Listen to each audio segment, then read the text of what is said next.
tatay, saan kayo pupunta? Ha? Bakit nandito ka? Sagutin niyo po ang tanong ko, saan po kayo pupunta? Bakit bihis na bihis kayo? Ba't bagong ayos kayo? Sa hitsura niyong yan, para kayong nakakuha na napakalaking pera. Sabihin niyo nga po sa akin, pera bang laman na malaking bag na yan? Abay, ano bang pakialam mo? Bakit bigla ka na lang susugod dito at magtatanong lang kung ano-ano, ha? Totoo po ba? Totoo bang binenta niyo ako sa isang mayamang lalaki? Totoo bang akong pinambayad niyo para lang hindi nila kunin tong lupa natin? Alam mo, pasalamat ka at binigyan pa kita ng magandang buhay. Kung tutuusin, mas panalo ka pa nga sa akin eh. Dahil makakasama mo na sa isang bubong ang lalaking yon, instant yaman ka na kaagad. Lahat ng meron siya, sa'yo na rin. Ayaw mo pa ba yon? Hindi mo na kailangan magpakapagod sa trabahong minimum lang ang sahod. Pagsilbihan mo lamang siya, para ka nang nasa langit. Tapos magrereklamo ka pa rin, ha? Walang langit, Tay. Hindi ko maaabot ang langit sa ginawa niyo. Dahil kayo mismo naglagay sa akin sa impyernong buhay na to. Taon 1085, Makabebe, Pampanga. 5:30 pa lamang ng umaga, naglalakad na si Lenny sa kahabaan ng kalsada. Galing siya sa Candelaria at umiikot sa mga karatig barangay para ilako ang panindang kakanin at almusal. Mahigit 10 taon na siyang naglalako, kaya halos kilala na siya ng mga residente sa bawat lugar na kanyang dinaraanan. Madalas siya pa ang hinihintay ng mga ito tuwing umaga, kaya bago pa sumikat ang araw ay nasa kalsada na siya. Pagsapit ng tanghali, kadalasan ubos na ang kanyang paninda. Sa ganoong oras, tumatanggap naman siya ng labada mula sa mga kapitbahay. Minsan, manipedi ang kanyang pinagkakaabalahan. At kapag gabi na, kung papalarin, may mga nagpapatawag din sa kanya para magplantsa. Lahat ng kanyang kinikita ay kanyang itinatabi para sa pang-araw-araw nilang gastusin. At kung may matitira, doon kinukuha ang pambili ng alak kapag inuutusan siya ng kanyang amang lasenggo na si Rodrigo. Nasa Masantol yung tatay mo kaninang umaga, ah. Nakita raw siya ng asawa ko. Nandun siya kina Ekti, nakikipag-inuman. Oo nga po eh. Siguradong mamayang hating gabi pa makakauwi yon. Hindi ka ba natatakot? Baka saktan ka na naman niya. Sanay na po ako. Yun na nga masama eh. Dahil mula pagkabata sinasaktan ka na niya, nasanay na ang katawan mo. Hindi ba sobra na yon? Ba't hindi mo pa iwanan yung tatay mo? Kawawa rin naman po kasi si tatay. Kapag may nangyari sa kanya, wala mag-aalaga sa kanya rito. Ang dami na pong may ayaw sa kanya. Ibig mo bang sabihin ay kahit ganun siya, aalagaan mo pa rin? Nako, kung ako sa'yo, iwanan mo na yan. Hihintayin mo pa bang may mangyari sa'yong mas masama? Hindi naman na po niya masyadong ginagawa yun ngayon. Medyo tumatanda na po kasi siya eh. Kaya kapag umuwi siyang lasing, madalas nakakatulog na lang agad. Hindi na po siya nagagalit kagaya ng dati. Kahit na, wala nang ibang ginawa yung tatay mo kundi mag-inom at magsugal. Hanggang sa tumanda na lang siya, puro alkohol na lang ang laman ng utak at katawan niya. Pati tuloy kami nag-aalala na sa'yo.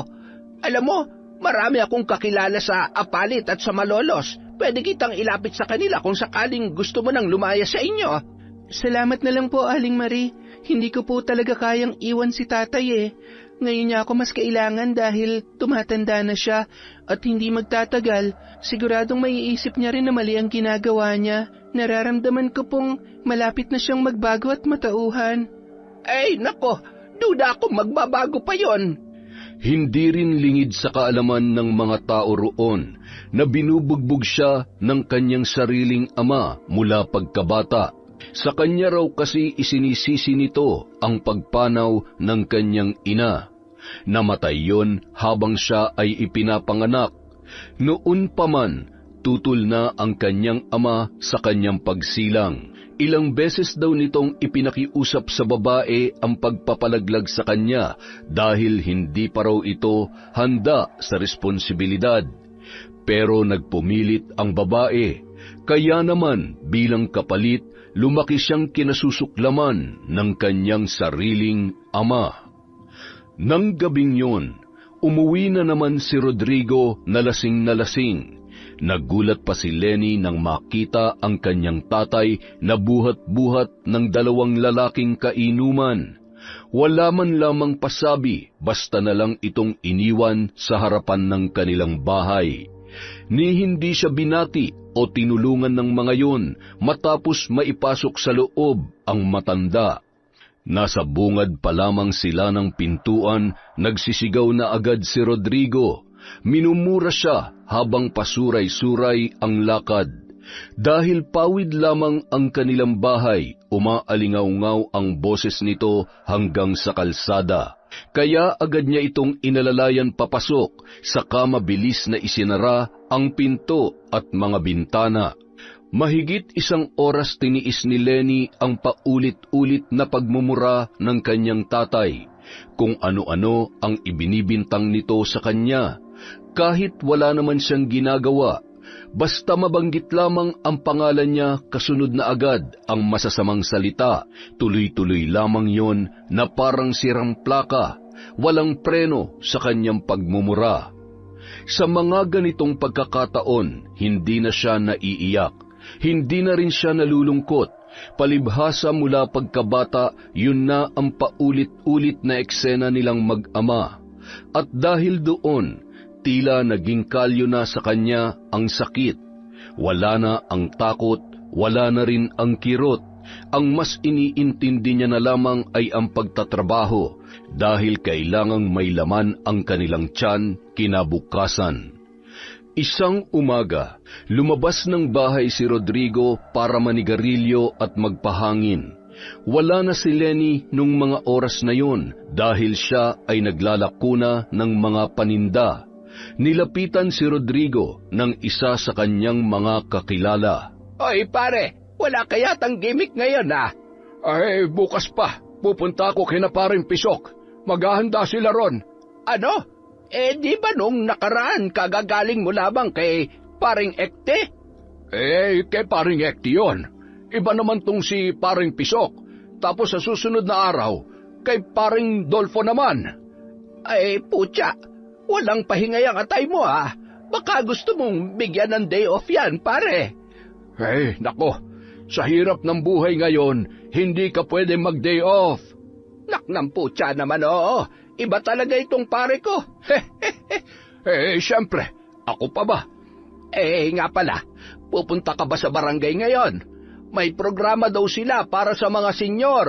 Nagbibigay daw sila ng part-time job. Bakit hindi mo subukan, pare, para may pagkakitaan ka rin? Sayang din yung bayad doon. Below minimum nga lang, pero 4 na oras lang naman ang trabaho. Malaking tulong na rin yon para sa ating mga senyor. Ikaw ba pare? Pupunta ka? Oo naman. Doon nga ako patungo ngayon Halika na, sumabay ka na sa akin. Wala akong papel pare. Tutulungan na lamang kita habang maaga pa. Halika na, dali. Ayoko. Busy ako ngayon. Bakit? Anong pinagkakaabalahan mo? Basta, kailangan ko magpahinga at pupunta nga ako kina Paring Pisok bukas. Pare naman. Bisyo yun Kailangan natin magtrabaho. Maghanap buhay. Hay nako, wala na akong panahon sa ganyan pare. Matanda na ako. Saka, nandyan naman si Lenny. Siya na ang nagtatrabaho ngayon. Pare, para nga ito sa ating mga senyor. Biruin mo, 4 na oras lang tayo magtatrabaho tapos may sasahurin tayo kada linggo. Ayaw mo yon? Magkakapera ka dito kesa puro bisyo yung inaatupag mo. Ay nako, ayoko pare. Kung gusto mo ikaw na lang, istorbo lang yung iniisip mo Pare, kailan pa naging istorbo ang pagtatrabaho at paghahanap buhay? Ang sa akin lang naman, kaysa uminom ka palagi, bakit hindi mo na lang subukan to para may magawa ka rin bukod sa pag-iinom, para makapagpahinga rin ang atay mo? Ayaw mo yon? Magiging mas masigla pa tayong mga senior dahil makakagalaw pa tayo. Malaking tulong din yon. Hindi lang sa pinansyal, pati na rin sa katawan natin. Kaya nga ako papasukin ko ito para kahit papano may libangan din ako, makakapag-exercise pa araw-araw. Kita mo, kahit 65 na ako ay malakas pa rin ang pakiramdam ko. Hindi na ako interesado sa mga ganyan. Retired na ako sa lahat ng paghahanap buhay. Kaya nga hinayaan ko pang mabuhay si Lenny at hindi ko siya tinuluyan noon para siya nang gagawa ng lahat para sa akin. Grabe ka naman sa anak mo, Drigo. Hindi ka man lang ba naaawa sa kanya? Buong buhay niya pinagsilbihan ka na. Bata pa lang siya naghahanap buhay na para sa'yo. Hindi mo na pinagpapahinga yung bata. Hindi man lamang niya naranasang maglaro katulad ng ibang bata dyan dahil pinagtrabaho mo na kaagad. Hindi rin nakapag-aral kaya lumaking hindi marunong magbasa at nahihirapan din magsulat. At ngayong malaki na siya, wala rin siyang ibang magawa kundi ang magtinda, maglako, maglaba at mamalansya dahil yun lang naman ang pinakamadaling gawin dito. Kahit gustuhin man niya magpalit ng ibang trabaho na may mataas na sweldo, hindi niya rin magawa dahil nga wala siyang pinag-aralan. Nahihirapan siya makipagsabayan sa mga kaedad niya ngayon, yung mga nakatapos ng college o high school. Sana naman, bigyan mo rin ng kaunting halaga yung anak mo. Pwede ba? Huwag mo akong pangaralan dito. Kung wala kang sasabihin maganda, umalis ka na lang. Puntahan mo na yung sinasabi mo at magtrabaho ka mag-isa. Grabe ka naman magsalita. Gusto ko lamang naman kayong matulungan. Kung gusto mo, yung anak kong ipasok mo dyan sa trabahong sinasabi mo, wag ako. Siyang bata, siyang mas malakas, kaya siyang isama mo sa mga ganyan. Pare, hindi ito pwede sa kanya dahil para lang sa mga senyor. Ito na nga yung pangako ng bago nating mayor, di ba? Ang sabi niya, hindi lang daw siya sa mga bata magbibigay ng oportunidad, pati na rin sa mga matatanda na gusto pang maghanap buhay. Ngayon, kung ayaw mo magtrabaho, meron din silang mga livelihood programs doon na pwede sa atin. Pwede ka rin nilang tulungan magnegosyo kung gusto mo. Ayoko nga sabi, paulit-ulit na tayo. Hindi ako interesado sa lahat ng yan, kaya buti pa umalis ka na. Baka magkaproblema pa tayo dito. Nako, bahala ka nga dyan. Isang araw, pagkatapos maglako ay nagpunta naman si Lenny sa Kaduang Tete. Doon nakatira ang suki niyang si Melissa na laging nagpapalinis ng kuko. Pagkarating niya roon, 5 na agad silang nakapila para sa kanya. Oy, kumusta ka naman? Binubugbog ka pa ba ng tatay mo? Sa kabutihang palad, hindi na po. Nagwawala pa rin siya sa bahay tuwing nalalasing pero hindi na ako sinasaktan. Sana lang po magtuloy-tuloy na. Bakit naman kasi ayaw mo isumbong namin yung tatay mo para maparusahan? Matagal na namin gustong ipakulong yan Ikaw lang tong sinusunod namin dahil palagi mo kaming pinipigilan.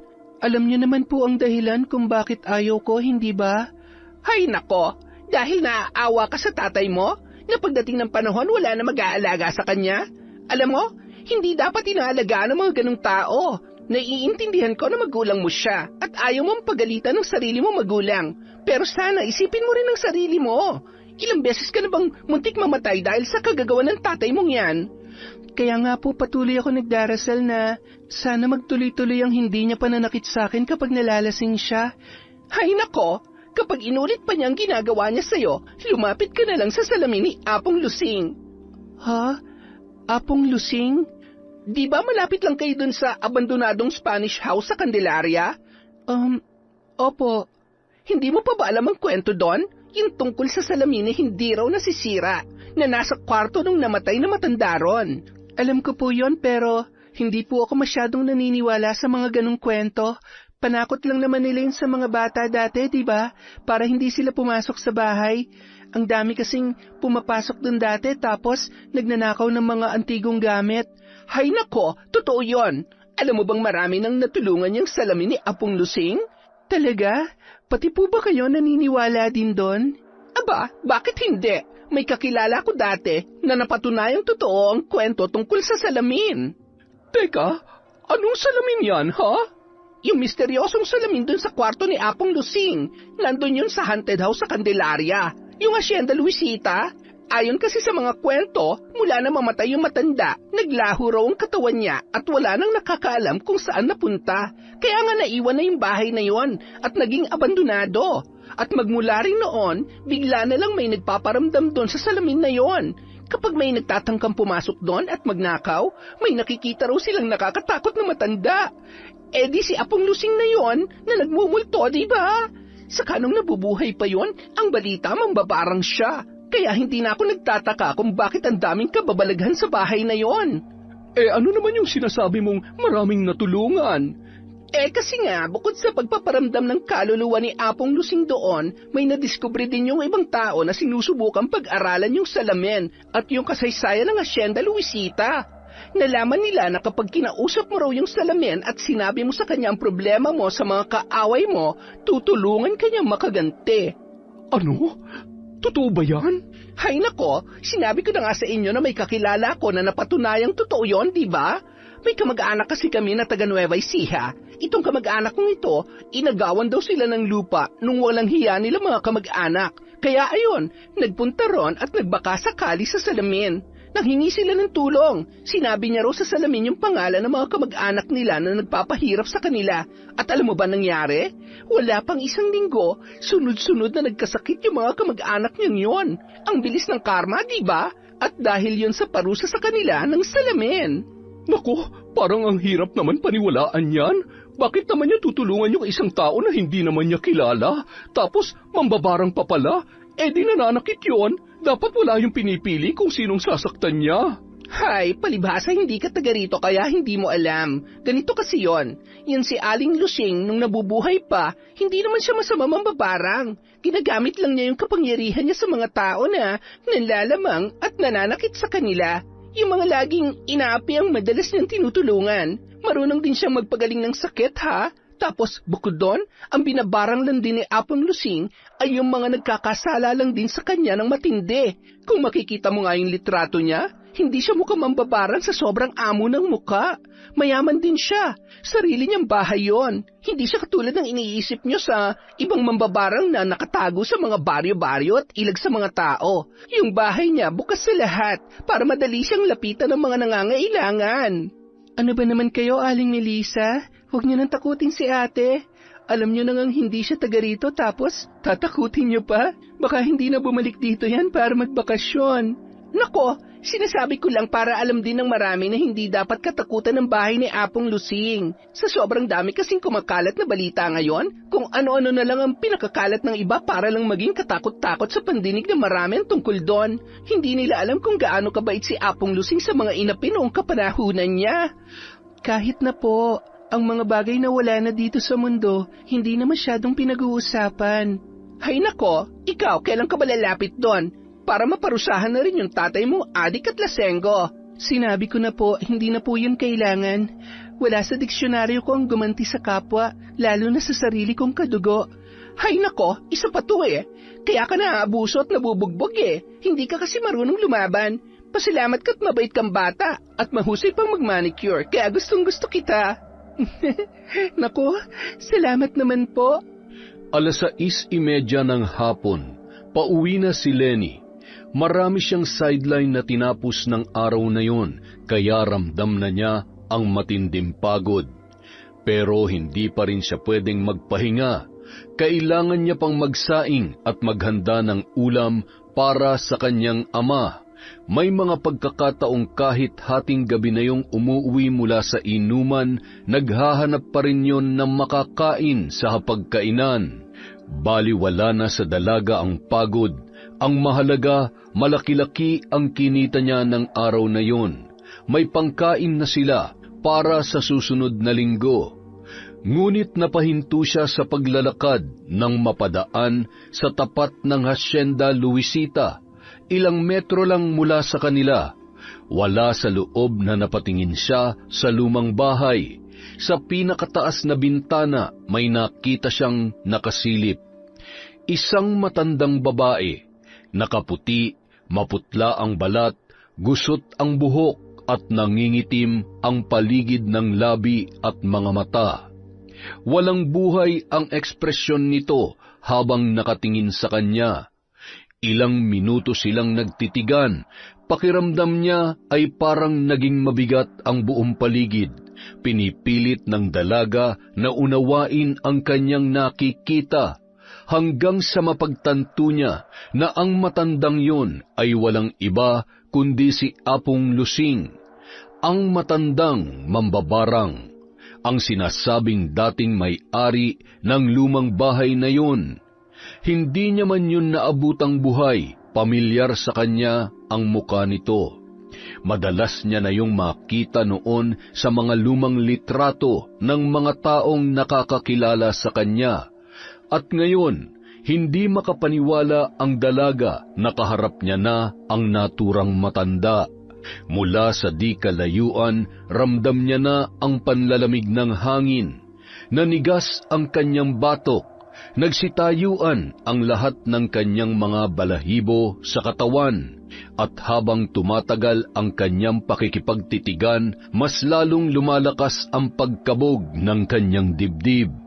Ilang sandali pa, nang bibigay na ang katawan niya sa takot, ay nagulat siya dahil sa kanyang narinig. Naputol ang malalim niyang pagtitig sa matanda. Uy, Lenny, buti na lang naabutan kita. Bakit po, Mang Jerry? Yung tatay mo, nakikipag-away sa plaza. May dalang kutsilyo. Ano po? Kaaway niya si Pisok. Yung tatay mo may sugat na. Nako, di ba sila po ang magkainuman? Bakit po sila nag-aaway? Yun nga rin ang pinagtataka ko eh. Halika na, dali. Awatin na natin. Ang dami ng tao ron. Diyos ko naman, ano na naman tong gulong pinasok ni tatay? Pagdating sa plaza, nakipagsiksikan sila sa kumpul ng mga tao. Sa kanya nakita ang kanyang ama na basa ng dugo. May mga hiwa sa katawan pero patuloy pa rin sa pakikipaglaban gamit ang kutsilyo. Sa harap nito, nandoon si Pisok. May hawak rin na mas malaking patalim at mas bihasa sa mga galawan. May ilang sumusubok umawat pero agad din na umaatras sa takot na tamaan. Wala nang inaksayang panahon si Lenny. Siya na mismo ang sumugod para pigilan ang ama. Pero dahil sa ginawa niya, siya pa ang tinamaan. Nahiwa ang kanyang kamay, braso at gilid ng muka. Sa kabila ng sakit, hindi tumigil ang dalaga. Pilit siyang pumapagitna sa dalawa at itinaas ang mga palad sa pagitan nila. Tama na po, pakiusap lang. Itay, tama na. Ang dami niyo ng sugat. Mang Pisok, tama na rin po. Kung ano man ang pinagawayan niyo, pag-usapan na lang natin na maayos. Huwag niyo nang idaan sa ganito, parang awa niyo na. Ngunit parang wala lamang narinig ang dalawa. Parang hindi siya nakikita ng mga ito. Patuloy lang sa sigawan at parehong matalim ang titig sa isa't isa. Walang hiya ka? Wala kang utang na loob? Tinulungan kita, pinautang kita, binibigyan kita ng pang-inom mo at bigas kapag walang-wala ka. Tapos, pag naanasahan mo lang ang asawa ko, nagkamali ako sa iyo, Rodrigo. Tama nga ang sinasabi ng ibang tao, wala kang kwentang kaibigan. Nagsisisi ako na pinakisamahan kita. Wala rin akong pakialam sa iyong hayop ka. Ano naman ngayon kung pinagdanasahan ko ang asawa mo? Matagal naman na kayong hindi nagkakaunawaan. Matagal na kayo nag-aaway. Akala mo hindi alam ng mga tao rito na hindi maayos ang pagsasama ninyo? Sukang-suka na sa'yo ang asawa mo. Kung talagang matino ka, pakawalan mo na siya. Huwag mo nang ipilit ang sarili mo dahil pangit ka naman, tsaka maliit yung ano mo. Tarantado ka? Kapag siningil kita sa lahat ng binigay ko sa'yo, tingnan ko lang kung hindi ka lumuhod sa harap ko. Gagawin ko ng impyerno ang buhay mo. Mas hayop ka pa sa lahat ng hayop. Tama na po, pakiusap. Lasing na kayo pareho, itigil nyo na to. Ang dami ng tao. Sa ibang lugar na lang natin to pag-usapan, parang awa nyo na po. Nang makita ng mga tao ang sugat ng dalaga, napilitan na rin silang umawat. Hindi nagtagal, natapos din ang away at napaghiwalay ang dalawa. Hindi na ininda ni Lenny ang sakit. Halos wala siyang maramdaman. Ang buong atensyon niya ay nasa kanyang ama na di hamak na masugatan, duguan at halos hindi na makatayo. Pagkauwi nila sa bahay, muli pang nagwala ang kanyang ama. Nagbalak pa itong kumuhang muli ng patalim sa kusina para balikan ang kanyang kaaway. Pero pinigilan yon ni Lenny. Tatay, tama na. Pakiusap, huwag ka nang lumabas. Manahimik na lang po kayo rito sa bahay. Hayaan niyo na yung kaaway niyo. Lalo lang lalaki ang gulo kapag binalikan niyo pa si Mang Pisok. Hayop na lalaking yon. Babalikan ko talaga siya. Hindi pa ako tapos sa kanya. Tay, tama na sabi. Parang awa niyo na, huwag na kayong lumabas. Pwede ba wag mo nga akong pakialaman? Isa ka pang walang kwenta sa buhay ko eh. Umalis ka nga dyan. Tay, magpahinga na lang po kayo sa kwarto. Matulog na po kayo. Ako na pong bahalang kakausap sa kanila. Pahinga na po kayo sa loob. Hayop ka. Wag mo akong pakialaman. At wag mo akong hahawakan. Hindi na nakapagsalita pa si Lenny dahil sa sampal na yon. Akala niya yun na ang pinakamasakit na kanyang mararamdaman. Ilang saglit lamang sa kanya na nalipat ang galit ng kanyang ama, kaya muling naulit ang pambubugbog sa kanya. Matapos ang ilang buwan na pagkakapahinga niya mula sa pagmamaltrato nito, naulit na naman ang kanyang kinatatakutan. Siya naman ang pumapalahaw ngayon at nanghihingi ng saklolo dahil sa pananampal, panununtok at pananabunot na ginagawa ng kanyang tatay. Kung gulpihin siya ni Rodrigo ay parang hindi siya tao. Tatay, tama na po! Kinabukasan, nakasuot ng itim na belo si Lenny paglabas ng bahay. Dala niya ang mga paninda at kahit masakit pa ang katawan, kailangan niyang muling kumayod. Habang naglalakad, napapatingin ang mga tao sa kanyang itsura. Marahil nagulat ang ilan. Matagal na rin kasi mula nang huli siyang makitang may suot na belo. Alam ng lahat ang kahulugan noon. Siguradong ginulpi na naman siya ng kanyang tatay. Ang belo ang laging ginagamit niyang panakip sa kanyang mga sugat at pasa. Bakas ang awa at pag-aalala sa mata ng iilan, pero gaya ng dati, wala pa rin silang magawa. Lahat sila ay takot kay Rodrigo. Kaya bilang tahimik na pagsuporta sa kanya, bumibili na lang sila ng kanyang mga paninda. Pagdating sa bayan, pumwesto siya sa tapat ng simbahan. Habang abala sa pagsilbi sa mga customer, may isang sasakyang pumarada sa gilid. Hindi niya ito pinansin sa una dahil nakatuon ang isip niya sa kanyang pagtatrabaho. Pero nang makaalis na ang mga tao, wala sa loob na napalingon siyang muli rito. Doon siya napatda. Mula sa driver's seat, bumaba ang isang pamilyar na lalaki. Walang iba kundi si Bong, ang kababata at matalik niyang kaibigan. Matagal na rin itong nawala matapos lumipat ang pamilya nila sa Maynila. Hindi niya akalain na magkikita pa silang muli sa probinsya. Lenny, ikaw ba yan? Bong, ikaw ba yan? Grabe, Lenny, ikaw nga. Ala, kumusta ka na? Eto, mabuti naman, pero seryoso, nagbalik ka na? Oo, namiss daw kasi ni Mama ang buhay rito sa probinsya kaya bubuhayin niya na muli ang ancestral house namin dito para tuwing bakasyon, dito na kami pupunta. Ganun ba? Grabe, akala ko hindi na tayo magkikita. Ako nga rin eh, at dito pa talaga tayo nagtagpo sa simbahan, kung saan tayo unang nagkakilala dati. Di ba? Grabe talagang maglaro ang tadhana, no? Grabe ka rin mag-isip. Pero, kumusta naman ang buhay sa Maynila? Ayun, sobrang busy kasi ako nang humahawak sa isa sa mga kumpanya ni Papa. Medyo lumuwag ngayon ang mga trabaho namin lahat kaya nagkaroon kami ng time na makapunta rito para maipaayos yung ancestral house. Ganun ba?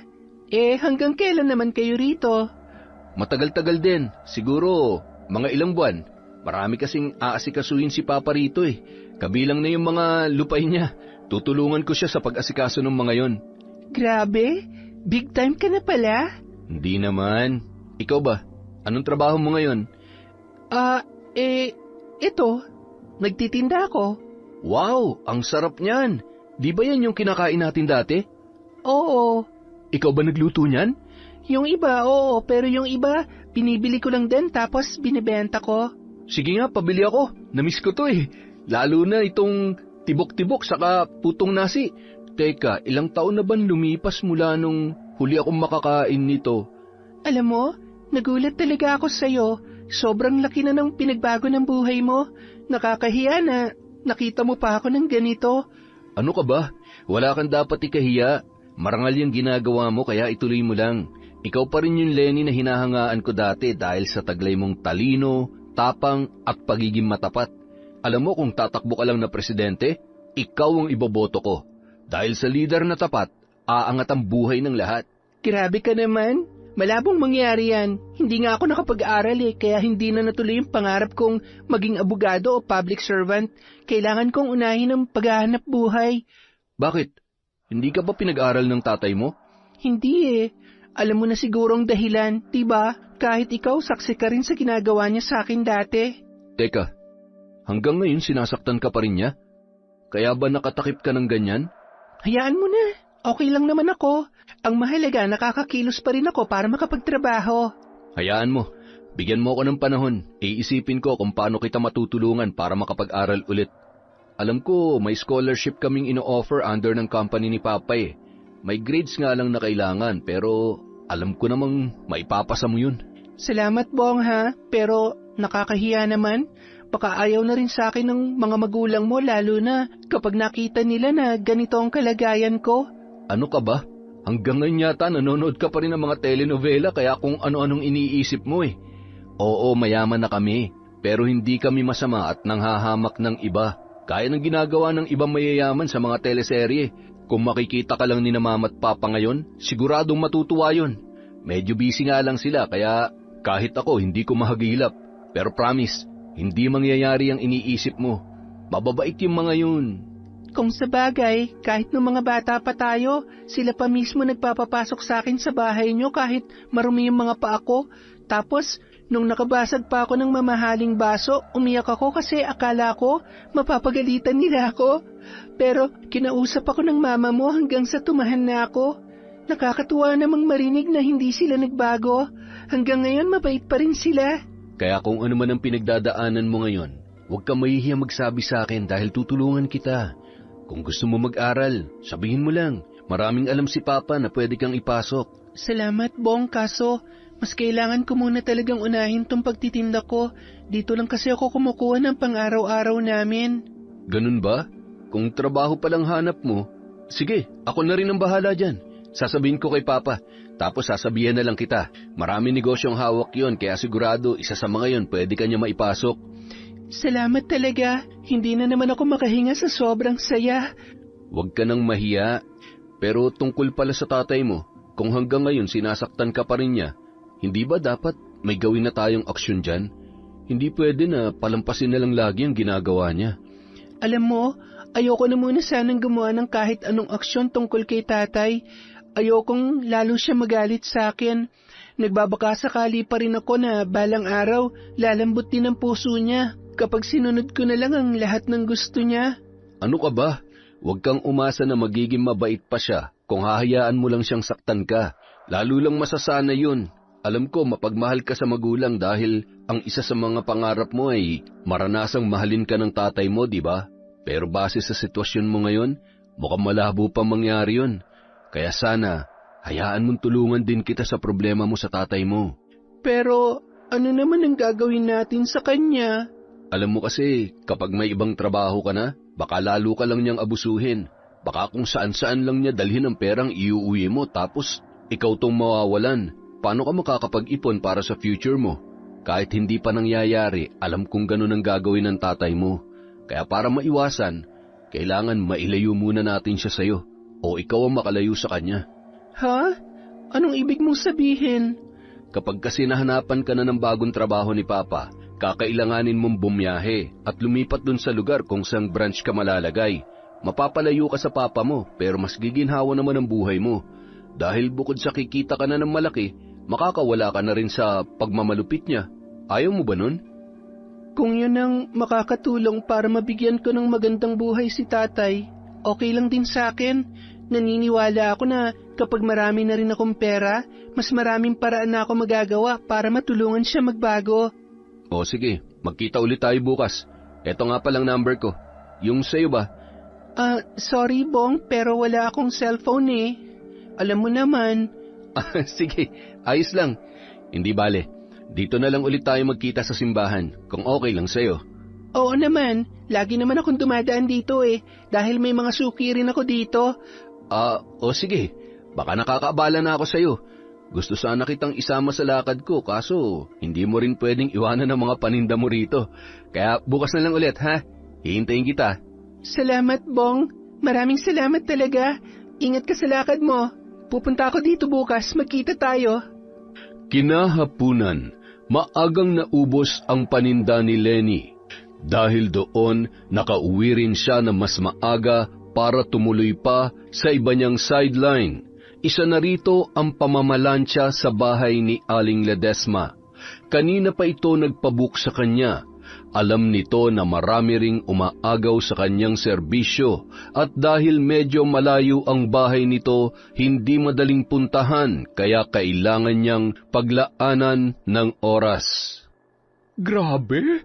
Talaga ba? Nakabalik na pala si Bong. Ay, akala ko pa naman big time na ang mga yun. Nako, mayaman na po talaga sila. May sasakyan nga po kahapon nung makita ko eh. Pero bakit kaya naisipan pa nilang pumunta rito? Sa laki ng Maynila, ang daming lugar doon na pwede nilang patayuan ng bahay. Hindi lang bahay ha, kundi mansyon. Siyempre, iba pa rin po ang buhay at katahimikan dito sa probinsya. Saka lahat ng mayayaman, hindi lang naman iisang bahay. Kadalasan meron din po silang lupain. Mahirap lang ang lugar natin, pero kung mayaman ka at bakasyon lang ang hanap mo, hindi hamak na mas tahimik at mas maganda rito kaysa po sa Maynila, hindi ba? Kung sa bagay, tama ka naman dyan. Pero teka, Lenny, asan na palang tatay mo? Balita ko nag-away sila ng kaibigan niyang si Pisok. Oo nga po eh. Ewan ko ba kung bakit bigla sila nag-away? Sila pa naman yung pinakamagkasundo dati. Ang sabi yung tatay mo raw ang pasimuno. Pinupormahan yata yung asawa ni Pisok. Grabe ang tatay mo ha. Asawa pa talaga ng matalik niyang kaibigan ang gusto niyang yariin. Kahit sino talaga magagalit sa kanya ron. Ang bait-bait ni Pisok eh. Noon ko lang siya nakitang naging ganun ka-agresibo. Kaya nga po eh. Ikaw, kumusta ka naman?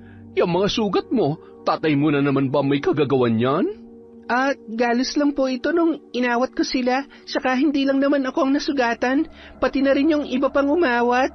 Kahit na, wala na talaga sa tamang pag-iisip yan tatay mo. Nagkasugat-sugat ka na nga dahil sa kanya tapos hinayaan lang niya. Sigurado ako pagka-uwi nyo, hindi ka man lang niya kinausap. Hindi man lang humingi ng tawad sa nangyari na nagkasugat ka ng dahil sa kanya. Tama ako, di ba? Hayaan niyo na po yun. Saka nakatulog din kasi siya kagad noon, kaya hinayaan ko na lang. Kesa naman po magwala pa siya ulit sa labas. Alam mo, bakit hindi ka pumunta dun sa salamin ni Apong Lusing? Pasukin mo yung bahay niya. Alam ko marami daw pumupunta doon kapag gusto nila maghiganti sa mga nang-aapi sa kanila. Nako, meron na po nagsabi sa akin yan, pero ayoko. Wala po akong balak na pumunta ron. Ipagpapasa Diyos ko na lang po ang lahat. Kinabukasan, muling nagkita sina Bong at Lenny sa harap ng simbahan. Inilibre siya nito sa kainan at naglibot-libot na rin sila sa buong bayan. Habang naglalakad, tila walang sawang nagsalitan sila ng kwento at tawanan.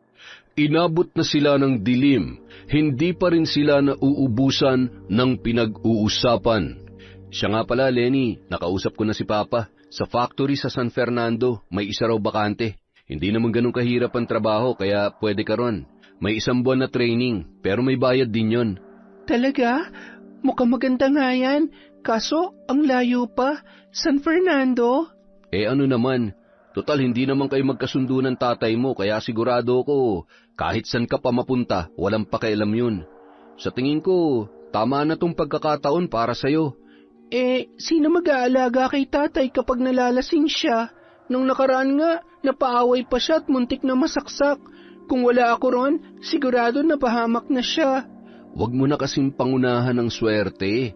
Saka isipin mo rin ang sarili mo. Huwag mong pinag-iisip yung tatay mo.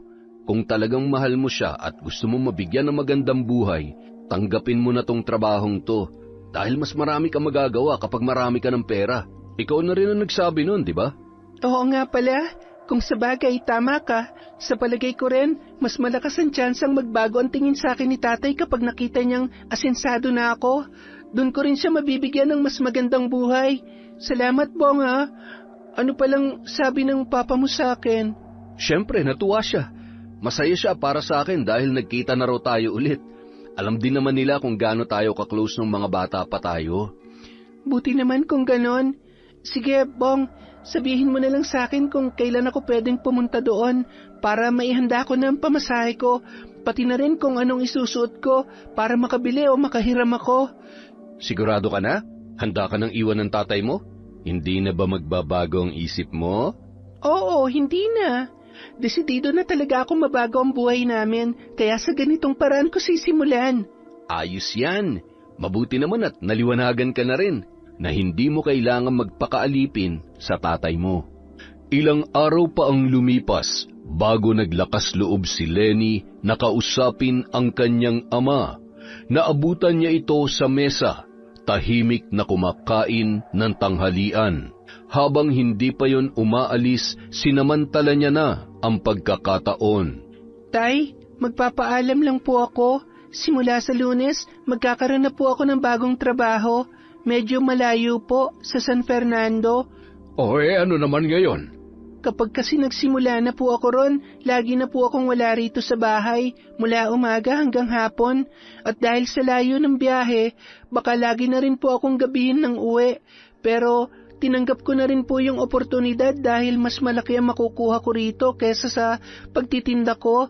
Oras na sumweldo na po ako at mas marami na tayong magiging pagkain dito, may papaayos ko na rin yung ibang mga butas sa bahay at mas marami na rin po ako may bibigay sa inyo. Wala akong pakialam kahit saan lupalop ka pa magpunta. Basta kung ano man ang kikitain mo dyan, dapat hatian mo ako. Dapat mas malaki ang sa akin. Maliwanag? Opo, kaya ko nga po gagawin to para din sa inyo, Tay. Kaya sana po, habang wala ako rito, sana wag na kayong makikipag-away ulit ha. Yun lang naman po ang inaalala ko. Sana... Wala kang karapatang pakialaman ang buhay ko. Wala kang pakialam sa mga ginagawa ko. Sarili mong buhay ang pakialaman mo. Magtrabaho ka, bigyan mo ako ng pera. Yun lang. Kahit kailan hindi naman kita pinakailaman ha. Pasensya na po, Tay. Pero maglalakas loob na rin po akong sabihin to. Darating pa po ba ang panahon na matatanggap niyo ako?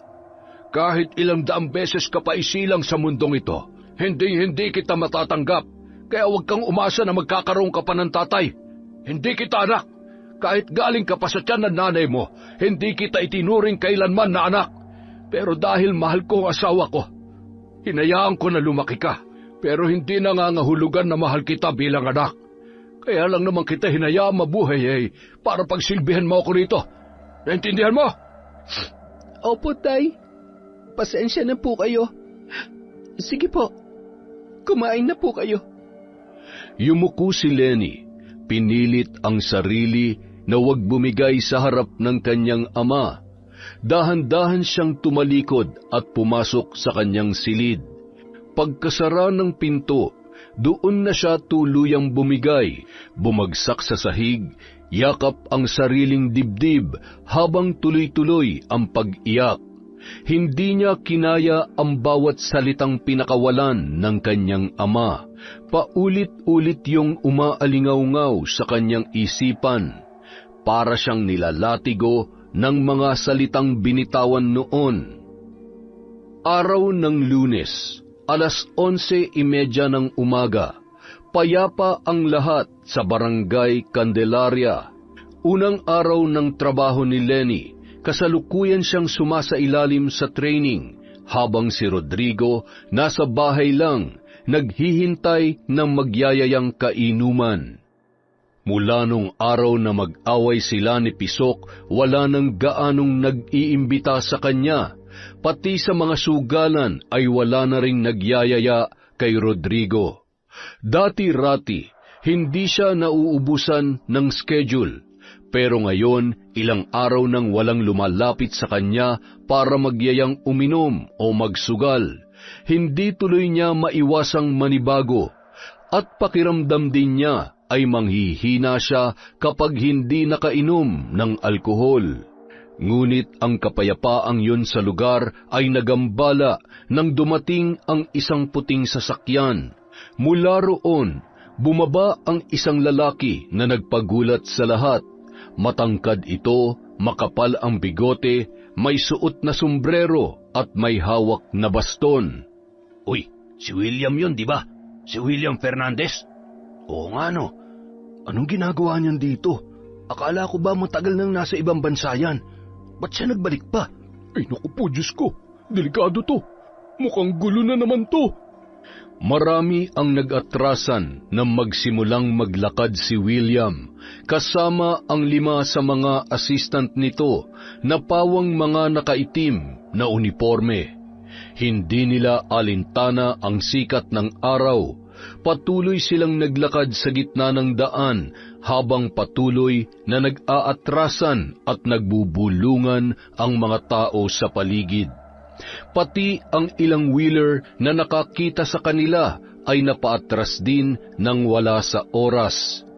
Maya-maya pa, nakarating si William sa harap ng bahay ni na Rodrigo. Nagkataong nasa labas ang matanda at nagpapahangin, kaya agad silang nagkita. Mabilis nag-iba ang timpla ng anyo nilang dalawa matapos magkaharap. Inayos naman ni Rodrigo ang tindig nang siya ay lapitan ni William. William Fernandez, ikaw ba yan? Nag-iisa lamang ako sa mundo, Rodrigo. Hindi ka na dapat nagtaka. Alam ko, talagang nag-iisa ka lang sa mundong ito. Kaya nga ang daming takot sa iyo rito hindi ba? Mabuti naman at alam mo. Kumusta ka na? Base sa itsura ng bahay mo, pati sa forma mo halatang wala ka pa ring asenso. Sino ba nagbigay ng permiso sa iyo para pakialaman ang buhay ko, ha? Sa pagkakaalam ko kasi, wala naman akong atraso sa iyo para balikan mo ako rito. Bakit ka nagbalik? At bakit mo ako pinuntahan? Masyado ka namang feeling special, Drigo. Bukod sa iyo, may iba na akong mga pinuntahan dito. Nung nakarang araw pa ako nandito, katunayan nga ikaw na ang huli kong sinadya. Oy, sige na. Ano ba ang dahilan at nagbalik ka pa rito? Akala ko'y masarap na ang buhay mo ngayon sa Amerika dahil sa mga illegal mong negosyo. Kung makapagsabi ka naman ng illegal, makikinabang ka rin dito. Pero dahil gusto mong malaman kung bakit ako nandito, sige, sasagutin kita. May ipapatayo kasi akong Sky Tower project dito sa Candelaria. At base sa pag-aaral namin, malaki-laking lupa ang kakailanganin namin para sa project na ito. Isang lupa nyo sa mga tatamaan. Ah, talaga? Ano ang gusto mo mangyari? Wala naman. Gusto ko sanang makuha yung lupa nyo para wala nang maging hadlang sa project ko. Siyempre, hindi ko naman kukunin yan sa inyo ng walang bayad. Kaya nga sabi ko sa iyo, huwag mo masyadong nilalait ang mga illegal kong negosyo dahil isa ka rin sa makikinabang dito. Alam mo, William, hindi ako pinanganak kahapon para magpauto sa iyo. Ilang beses mo nang ginawa yan sa mga tao. May umunlad ba sa kanila? May mga nakatanggap ba? Kaya wag mo na akong subukang silawin sa iaalok mo dahil wala naman yang katotohanan. Ibig mo bang sabihin, hindi mo ibebenta sa akin ang lupa mo, Drigo? Dito ko ipinanganak at lumaki. Hindi ko iiwan ang sarili kong lugar para lang sa mga katulad mo. Kung gusto mo, maghanap ka na lang ng ibang lugar na patatayuan ang proyekto mong yan. Bakit ka pa nagbalik dito para mangagaw ng lupa? Siguradong gusto mo lang ipagyabang ang kabuhayan mo ngayon. Gusto mong ipakita sa mga tao kung gaano ka makapangyarihan dahil nung bata ka, binubugbog ka lamang ng mga tao rito. Tama ako, hindi ba? Ay, ano ba naman yan, Drigo? Nag-aalok lamang ako na maayos dito. Bakit naman napunta na sa ungkatan ng nakaraan ang usapan? Kung ayaw mo, di wag. Hindi naman kita pipilitin. Pero alam mo naman sigurong kapalit kapag hindi ko nakuha ang gusto ko. Hindi ba? Sige, William. Kung hindi ko ibebenta sa iyo ang lupa ko, ano ang sinasabi mong kapalit na yan? Simple lang naman. Hindi ba may anak ang dalaga? Nasaan siya ngayon, ha? Wala siya rito. Nasa trabaho. Trabaho? Ang swerte mo naman sa anak mo. Kahit pinagmamalupitan mo siya, hindi pa rin pala umaalis sa poder mo. Akala ko naman ay matagal na siyang naglayas o matagal nang namatay. Hay nako, wala nang pupuntahan ang usapang ito. Kunin mo na ang lahat sa akin. Huwag lamang ang lupa at bahay ko. Ah, ganon? Kunin ko lahat sa'yo? Anong ulit ang pangalan ng anak mo? Lena ba? Lenny. Gusto mo si Lenny? Sige, ibibigay ko siya sa'yo. Total, wala naman akong pakialam sa babaeng yun eh. Iyong-iyo na siya. Matagal ko na rin naman siyang gustong mawala sa buhay ko. Ah, ganun ba? Kung yan ang gusto mo madali naman akong kausap. Sigurado ko na hindi ka magsisisi, Drigo. Ay, nako. Alam mo na hindi tatalab sa akin ang kahit anong paninindak mo, William. Dahil minsan na kitang natalo sa suntukan ng mga binata pa tayo. Wala kang laban sa akin Kaya kahit gaano ka pa kayaman ngayon, walang magagawa yan kapag binali ko ang mga buto mo. Pero pagdating sa anak ko, wala kang magiging problema sa akin dahil kahit anong oras, handa ako na ibenta siya kahit kanino. Pero sinasabi ko sa'yo, hindi mura si Lenny, ha? Walang problema. Kung gusto mo, sweldohan pa kita buwan-buwan Gusto ko lang din magkaroon ng babaeng makakasama. Nakakalungkot din kasi kapag puro pera na lamang ang nahahawakan ko. Gusto ko ring makahawak ng babae. Naiintindihan kita dyan. Alam ko naman din na kahit gaano ka pakayaman, walang babaeng pumapatol sa iyo dahil isinumpa ka yata. Pero huwag ka mag-alala. Sasabihin ko sa iyo ang schedule ng anak ko sa trabaho niya. Pagkatapos, kayo na ang bahala kung paano niyo siya kukunin. Pero siguraduhin mo lang na maibibigay mo sa akin ang halagang kailangan ko. Sige, tsaka na natin pag-usapan ng lupa. Magkano bang gusto mo? Gaya ng ipinangako ko sa iyo, ibibigay ko ang halagang gusto mo kapalit ng anak mo. Tapos meron ka pang buwan-buwan na makukuha sa akin bilang benepisyo. Basta, wala nang bawian ha. Oras na mapasaki na si Lenny, hindi mo na siya pwedeng bawiin. Kahit na bayaran mo pa ako para tanggapin siyang muli sa buhay ko, hindi ako papayag. Kaya iyong-iyo na siya. Isaksak mo sa baga mo hanggang sa labasan ka. Ayos. Dahil nagkakasundo na tayo, pupunta na ako sa iba ko pang kliyente. Sige, gagawa lang ako ng adjustment sa Sky Tower Project dahil mukhang hindi ko na yun maipapatayo rito. Buti na lang at naalala ko kung gaano kaganda ang anak mo kaya makakalusot ka sa akin ngayon. Ay, kapag naaalala ko talaga ang batang yon, napakaganda niya. Pagkatapos umalis ni na William kasama ang kanyang mga tauhan, doon lang lumuwag ang dibdib ni Rodrigo. Aminado siya na kahit natalo niya na yun dati sa suntukan, may takot pa rin siyang nararamdaman sa pwede nitong gawin sa kanya. Mabuti na lamang may anak siya na handa niyang ibenta kahit kanino. At nagkataon na kursunada yun ng lalaki, kaya hindi na siya nahirapang kumbinsihin ito na huwag isama ang kanyang lupa sa bibilhin noon. Sa mga sumunod na araw, muli silang nagkita ni William at personal nitong iniabot sa kanya ang halagang hinihingi niya kapalit ng kanyang anak. Ayan, 20 million. At buwan-buwan may 20,000 ka sa akin. Siguro naman wala ka ng magiging angal dyan. Hindi ba?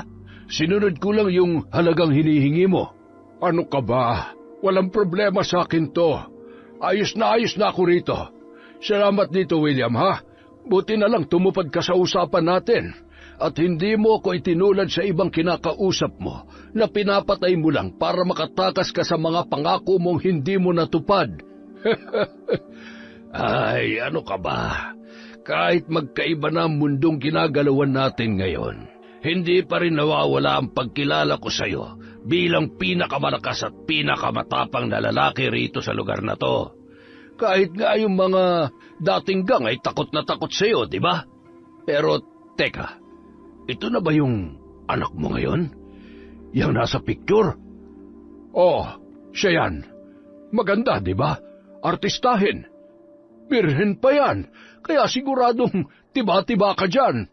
Kuhang-kuha niya talaga ang lahat ng gusto ko sa panlabas na anyo ng isang babae. Hindi na ako makapaghintay na maangkin siya, Rodrigo. O sige, mula ngayon sa'yo na siya. Nakasulat dito ang schedule niya sa trabaho, pati ang pangalan ng kumpanyang pinapasukan niya ngayon sa San Fernando. Lahat yan nabanggit niya sa akin at natandaan ko lang. Kayo nang bahala kung paano niyo siya kukunin. Basta simula ngayong araw, ayoko nang makita pa siya rito. Ayoko nang uuwi pa siya rito. Maliwanag? Ang usapan ay usapan, Drigo. Makakaasa ka dyan. Walang palya. Matapos ang kanilang pag-uusap, umalis na si William. Wala namang pinagsisihan si Rodrigo sa kanyang ginawa. Lalo pa siyang natuwa at parang maglalaway sa gutom habang pinagmamasdan ang malulutong na perang nakalagay sa isang magandang bag. Sa sobrang dami noon, hindi niya na alam kung ano ang unang bibilhin para sa kanyang sarili. Pagsapit ng gabi, kasalukuyang naglalakad si Lenny patungo sa sakayan ng mga jeep nang bigla siyang harangan ng isang puting van. Pagbukas ng pinto, agad nagsitakbuhan ang 5 kalalakihan patungo sa kanya. Nakatakbo pa siya pero hindi rin nagtagal ay nahuli siya ng mga yon. Sinubukan niyang pumalag, ngunit sa isang suntok lamang ng lalaki sa kanyang sikmura, agad na siyang nawalan ng malay. Nang magising ang dalaga, natagpuan niya ang kanyang sarili sa isang malaki at malambot na kama. Napapalibutan ng mamahaling kagamitan ang paligid, at lahat ng nakikita niya sa bawat sulok ng silid ay pawang magagara. Biglang nagbukas ang pintuan. Tumambad sa kanya ang isang matangkad na lalaking nakahubad. May makapal na bigote at kahit may edad na ang itsura, halatang batak pa rin sa ehersisyo ang katawan. Gising ka na pala, Lenny. Sino ka? Anong ginagawa ko rito? Nandito ka sa bahay ko. Huwag ka matakot. Hindi naman ako nangangain ng tao. Baka nga, masarapan ka pa sa gagawin ko. Wag! Hindi! Pakawalan mo ako! Huwag ka nalang magwala o manlaban para hindi na tayo magkaroon pa ng problema. Sino ka ba? Anong kailangan mo sa akin? Nandito ka dahil pag-aari na kita. Kaya pwede kong gawin ang lahat ng gusto ko sa'yo. Hayop ka! Wala kang karapatang gawin to sa akin at sa kahit na sinong babae! Meron! Dahil binili na kita. Pero, grabe! Ang ganda mo pala talaga sa personal. Ngayon lang kita nakita ng ganito. Tulang! Saklala! Kahit anong sigaw mo rito, walang makakarinig sa'yo kundi ako lang. Kaya kung gusto mo pang makalabas dito, huwag mong painitin ang ulo ko, ha? Madali naman akong kausap eh. Basta pagbigyan mo lang ako. Parang maawa mo na. Maawa ka sa akin. Pakiusap. Gaya ng sinabi ko, kung gusto mong payagang kitang makalabas pa rito at makapasok sa trabaho mo, pagbigyan mo lang ako. Walang masamang mangyayari sa'yo.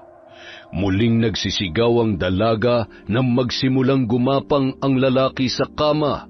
Sinasadya nitong gawing malademonyo ang anyo para lalo siyang matakot at panghinaan ng loob. Alam mo ba kung bakit ka nandito ngayon? Dahil ibinenta ka sa akin ng iyong ama, si Drigo. Ano? Siguro hindi mo pa ako kilala, pero kami ng tatay mo, kilalang kilala namin ang isa't isa. Kaya wala kang dapat ipag-alala. Malaki ang tiwala sa akin ng iyong ama, kaya sana tanggapin mo na rin ako. Kapag napasaya mo ako, pasasayahin ko rin ang buhay mo. Sisiguruhin kong titingalain ka ng marami at hindi mo na kailangan magtrabaho pa sa minimum na sahod para lang mabuhay. Dahil ako, kayang-kaya kitang bigyan ng marangyang buhay. Yun ay kung tatanggapin mo lamang ako sa buhay mo. Hayop ka! Hindi! Ilang beses sinubukan pumalag ng dalaga, pero sa huli wala rin siyang nagawa para ipagtanggol ang kanyang sarili. Makailang ulit siya nitong hinalay ng gabing yon. Kahit anong sigaw at pagpalahaw ni Lenny, hanggang sa loob lamang ng silid nakakarating ang kanyang naghihinagpis na tinig. Kinabukasan, muling dumating ang sasakyan ni na William sa Barangay Candelaria. Huminto ito sa harap ng bahay ni na Rodrigo. Pagbukas ng pinto, si Lenny agad ang unang bumaba. Buhaghag ang buhok at tila wala sa ayos ang suot na damit. Pagpasok niya sa kanilang bahay, naabutan niya ang kanyang ama na magara ang suot, may daladalang malaking bag at tila naghahanda sa pag-alis. Katakataka rin na bagong ahit at bagong gupit ang buhok nito. Para bang bigla yung nakaahon sa kahirapan. Tay, saan kayo pupunta? Ha? Bakit nandito ka? Sagutin niyo ang tanong ko. Saan po kayo pupunta? Bakit bihis na bihis kayo? Bakit bagong ayos kayo? Sa hitsura niyong yan, para kayong nakakuha na napakalaking pera. Sabihin niyo nga sa akin, pera ba ang laman ng bag na yan? Abay, ano bang pakialam mo? Ba't bigla ka na lang susugod dito at kung ano-ano pang pinagsasasabi mo sa akin? Totoo po ba? Totoo bang binenta niyo ako sa isang mayamang lalaki? Totoo ba na akong pinambayad niyo para lang hindi nila kunin tong lupa natin? Alam mo, pasalamat ka nga at binigyan pa kita ng magandang buhay. Kung tutuusin, mas panalo ka pa nga sa akin eh. Dahil makakasama mo sa iisang bubong ang lalaking yon. Instant yaman ka na agad. Lahat na meron siya, sa'yo na rin. Ayaw mo ba yon? Hindi mo na kailangan magpakapagod sa trabahong minimum lang ang sahod. Pagsilbihan mo lamang siya, abot mo na ang langit. Bakit nagrereklamo ka pa? Ha? Walang langit, Tay. Hindi ko na yun maaabot dahil sa ginawa niyo. Dahil kayo mismo naglagay sa akin sa impyernong buhay na to. Aba, marunong ka nang sumigaw ngayon, ha? Hayop kang babae ka.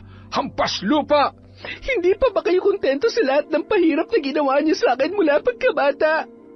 Alam niyo sa sarili niyo na kahit kailan, hindi ko kayo kinalaban. Hindi ko kayo iniwan. Kahit hindi na mabilang ang mga pagkakataong pinagbuhatan niyo ako ng kamay at winasak ang puso ko, wala kayong narinig kahit katiting na hinanakit mula sa akin. Alam niyo kung bakit?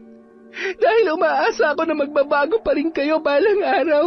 Kahit nagmukha akong tanga at bobo sa loob na mahabang panahon dahil pilit ko kayong pinagtatakpan sa iba. Tiniis ko para lang sa inyo.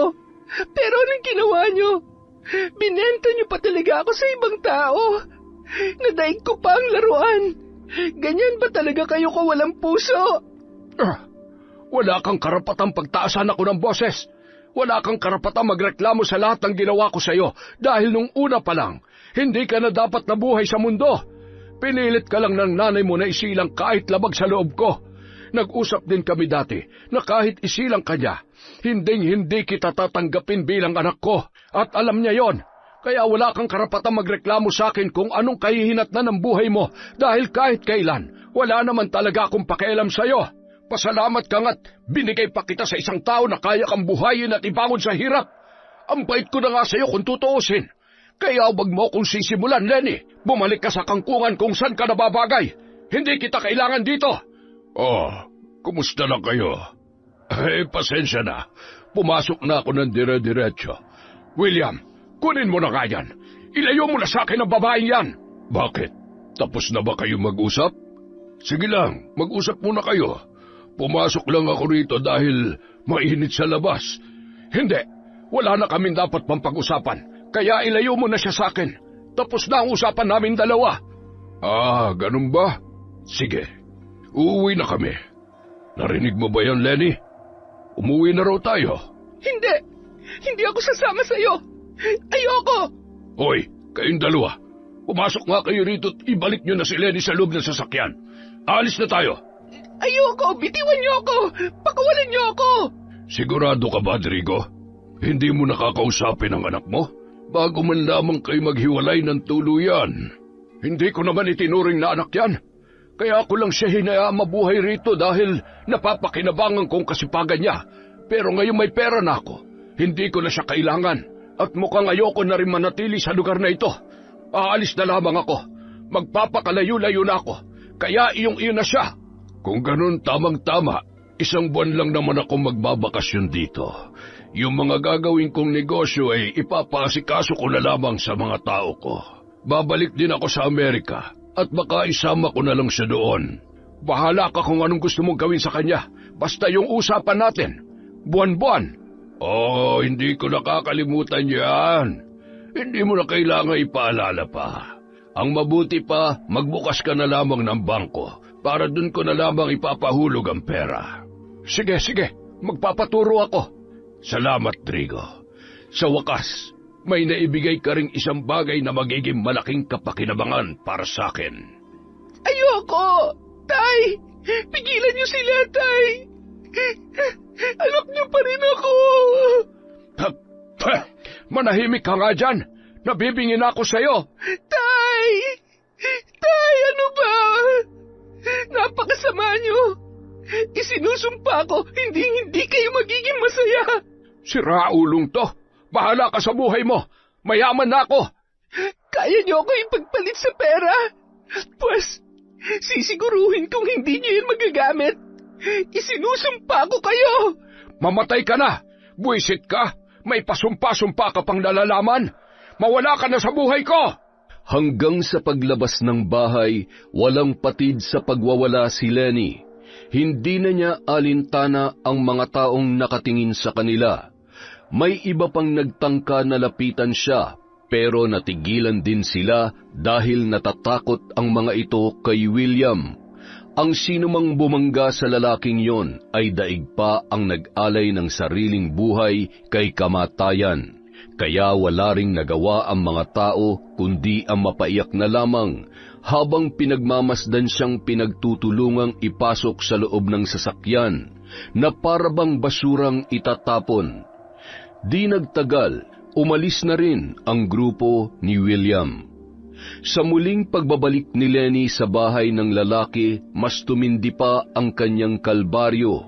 Gabi-gabi siya nitong hinahalay, pinaiinom ng gamot para mamanhid ang katawan at hindi makalaban, at may pagkakataon pa na pinagagalaw siya nito sa iba niyang mga tauhan. Hindi lang pagkababae niya ang sinira ng lalaki, kung hindi pati na rin ang buo niyang pagkatao. Hindi niya na alam kung paano niya maituturing ang kanyang sarili.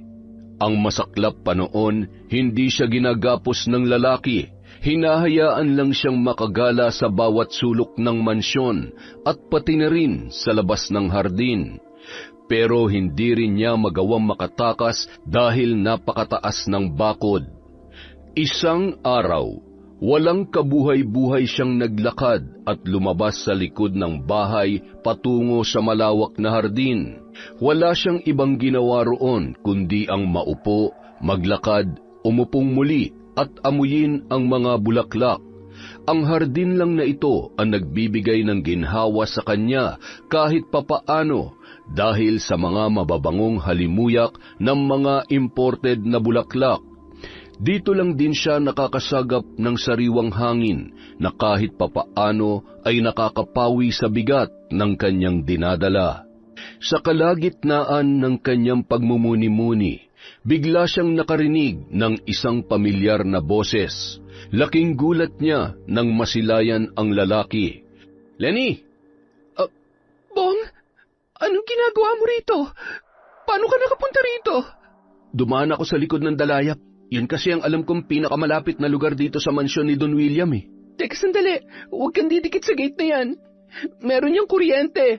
"Alam ko, kilala ng pamilya kong pinanggalingan ni Don William, kaya kabisado ko ang galawan niya." Pero bakit ka nagpunta rito? Masyadong delikado, tsaka paano mo nalaman na nandito ako?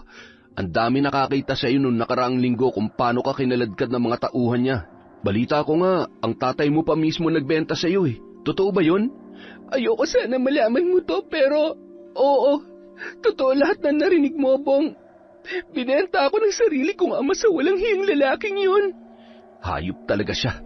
Wala siyang kwentang ama. Walang kwentang tao. Ang sarap niyang sapakin. Salamat sa pagbisita, Bong. Pero hindi ka dapat magtagal dito. Baka mahuli ka pa nila. Hindi rin talaga ako magtatagal, Lenny. Ayoko mahuli nila tayo at baka kung ano pang gawin nila sa'yo. Pero gusto talaga kitang makita.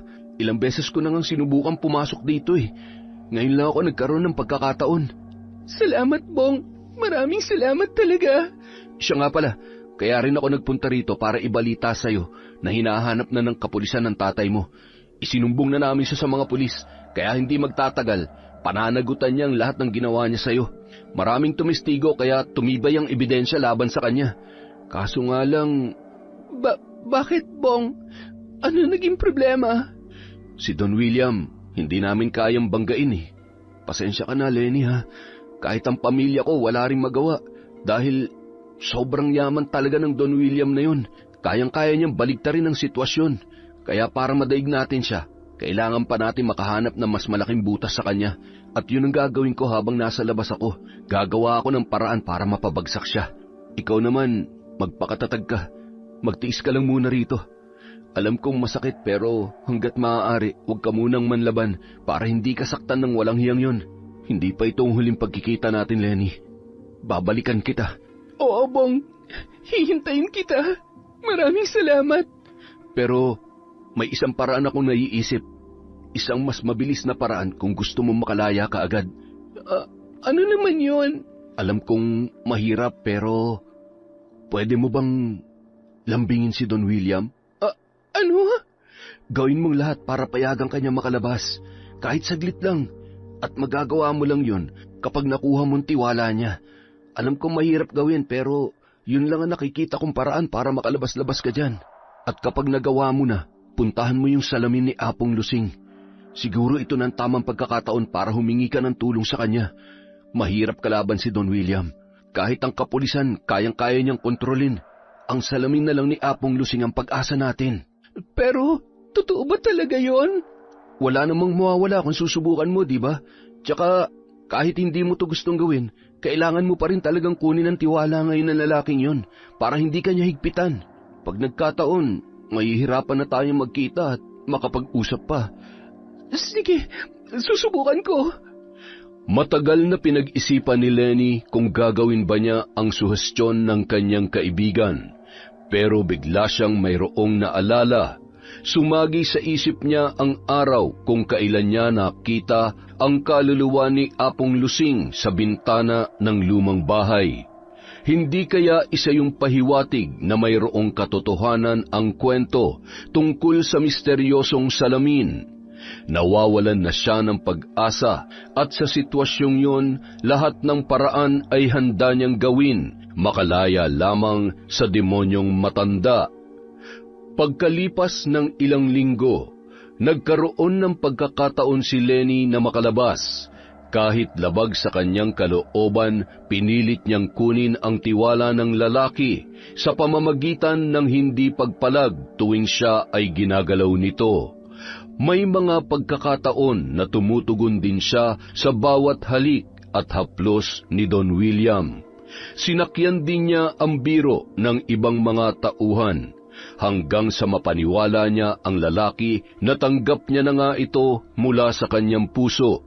Nagkataon din na masaya si Don William nung araw na yon dahil sa matagumpay na operasyon ng isa sa kanyang mga iligal na negosyo, kaya agad niya itong napapayag na makalabas kahit saglit lamang.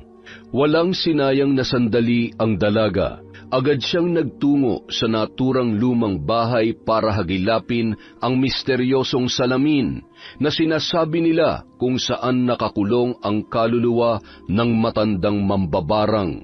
Nagtakip na rin siya ng belo na iba ang kulay para hindi siya makilala. Sa loob, marahan niyang pinagmasdan ang paligid na punong-puno ng mga luma at antigong kagamitan na halos pamahayan na ng matinding sapot at alikabok. Mayroon ding kakaibang amoy ang paligid. Pagpasok niya sa kwarto kung saan umano namatay ang matanda, doon din niya natagpuan ang isang malaki at antigong salamin na nakadikit sa pader. Kahit halatang napaglipasan na ng panahon, hindi pa rin ito makikitaan ng pagkasira o pagkawasak. Lumapit siya rito at sinunod ang ilan sa mga kwentong naririnig niya noon kung paano raw kausapin ang salamin.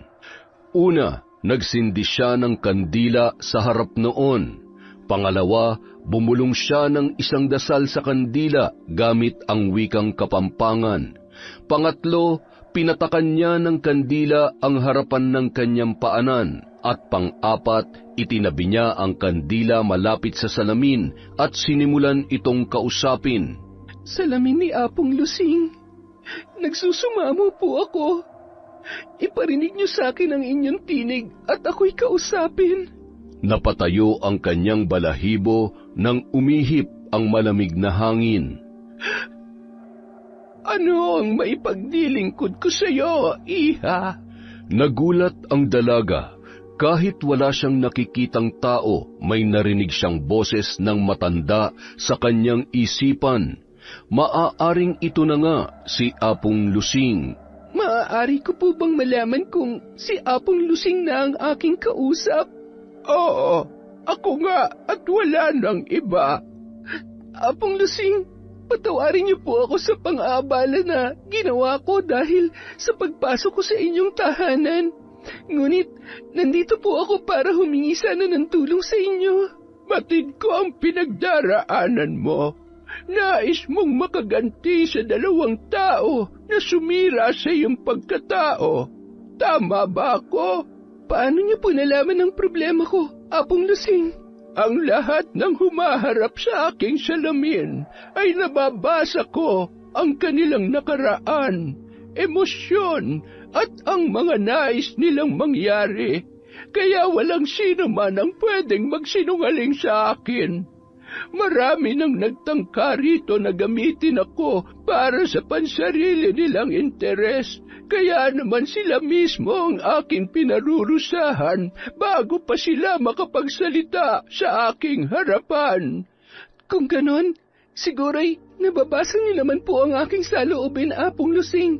Alam niyong walang bahid na kasinungalingan ang mga sasabihin ko sa inyo.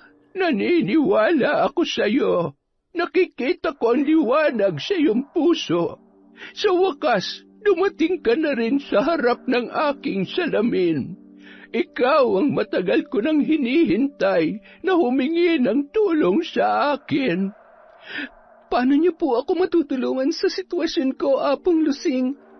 Paano ko po mapaparusahan ng taong sumira sa pagkababae ko araw-araw? At ang taong buong buhay ko'y pinagsilbihan ko, tapos binubugbog lang ako at binenta pa ng walang pag-aalinlangan.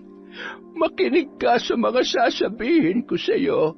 Kailangan mong makumpleto ang mga sangkap na babanggitin ko. Langis mula sa puno ng Santa Maria, bagong pitas na siling labuyo, patay na katawan ng kahit anong mga insekto, at malalaking piraso ng dahon ng bayabas. Marami pang sinabi sa kanya ang matanda.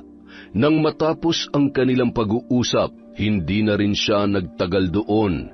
Agad na siyang lumisan at nagtungo sa iba pang mga lugar kung saan siya makakakuha ng mga sangkap. Nang makumpleto niya na yon, dali-dali siyang nagbalik sa bahay ng lalaki at itinago sa loob ng kanyang damit ang kanyang mga daladala.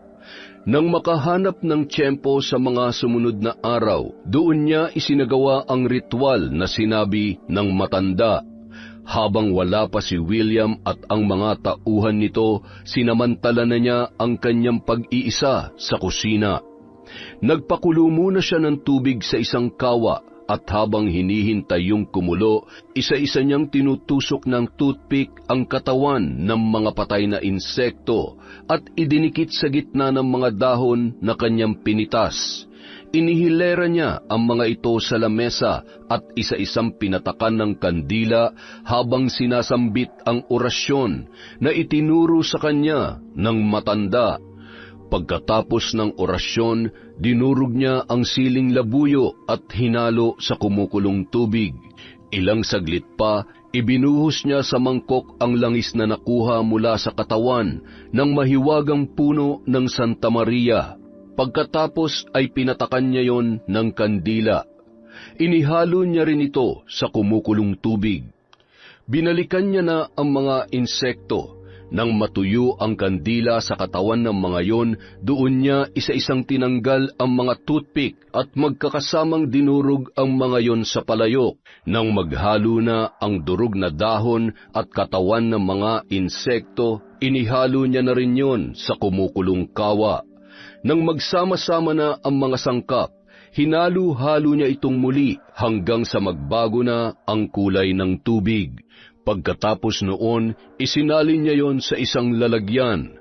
Habang wala pa ang mga kasama sa bahay, sinamantala niya ang pagkakataon. Nilagyan niya noon ang pagkain na kakainin ng mga taong darating. Inabot siya ng halos 3 oras bago natapos ang lahat ng yon. Kaya naman sa pagdating ng grupo, sumabay na rin siya sa pagkain. Lingid sa kaalaman ng lahat, ang pinggan lang niya ang walang halong lason. Pagsapit ng gabi, habang sinisilayan ang bilog na buwan sa labas ng kanyang bintana, gaya ng inaasahan, muli na naman siyang nilapitan ni William. Nakahubad yun at kanyang pinagbigyan kahit labag sa kanyang kalooban. Wala rin siyang magagawa kundi ang sumunod alang-alang sa kanyang malagim na plano. Kinaumagahan, hindi niya maintindihan kung bakit maaliwalas ang kanyang paggising. Sa isang iglap ay tila nawala ang bigat ng kanyang kalooban dahil sa pangahalay na ginawa sa kanya ng lalaki. Bumangon na siya at nilingon si William sa kanyang tabi. Ganun na lamang ang kanyang pagkagulat na makitang naaagnas na ang katawan nito. Butas-butas ang balat, tinubuan ng nabubulok na sugat at ginagapangan ng mga insekto ang nakaawang na bibig. Bukod sa masangsang na amoy, halos humapdi rin ang kanyang mata tuwing kanyang pinagmamasdan yun. Agad siyang bumangon at lumabas ng kwarto. Pagbaba niya sa sala, sumalubong naman sa kanya ang bangkay ng mga tauhan nito. Lahat sila ay pawang naagnas din. Butas-butas ang balat, tinubuan ng nabubulok na sugat at may mga insekto sa bibig. Lahat ng nakakain ng lason na kanyang tinimpla ay sabay-sabay na naagnas ng araw na yon. Ganun kalakas ang bisa ng pambabarang na itinuro sa kanya ng mahiwagang matanda sa misteryosong salamin sa Hacienda Luisita.